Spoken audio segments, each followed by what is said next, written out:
പ്രകൃതി സൗഹൃദ പാത്രത്തിൽ ഇഫ്താർ ഒരുക്കി മാതൃകയാവുകയാണ് കൊച്ചി കാക്കനാട്ടെ TV സെന്റർ സലാമത്തുൽ ഇഹ്വാൻ മസ്ജിദ്. നെല്ലിന്റെ അവശിഷ്ടമായ ഉമി കൊണ്ട് തയ്യാറാക്കിയ പാത്രമാണ് താരം.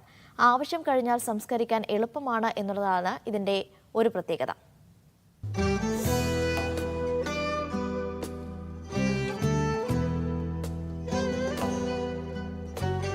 തൂഷൻ എന്ന പോലെ പ്രകൃതിയോടിണങ്ങുന്ന തൂഷൻ എന്ന പേരുള്ള പാത്രത്തെക്കുറിച്ചാണ് പറഞ്ഞു വരുന്നത്. നോമ്പു തുറക്കാനെത്തുന്ന നൂറുകണക്കിന് ആളുകൾക്ക് നേരത്തെ തയ്യാറാക്കിയ ഈ ഉമിപ്പാത്രത്തിൽ ഭക്ഷണം വിളമ്പും. ഏതു ഭക്ഷണമായാലും ഈ പാത്രത്തിന്റെ അളവിനനുസരിച്ച് വിളമ്പാം. കഴിച്ചു കഴിഞ്ഞാൽ മറ്റേത് വസ്തുക്കളെക്കാളും വേഗത്തിൽ മണ്ണിലലിയും. സംഗതി ഉമി കൊണ്ടുണ്ടാക്കിയതുകൊണ്ട് കാലിത്തീറ്റയായോ കോഴിത്തീറ്റയായോ മറ്റേത് വളമായോ ഉപയോഗിക്കുകയുമാകാം. ഇത് 4 സൈസിൽ നമുക്ക് അവൈലബിൾ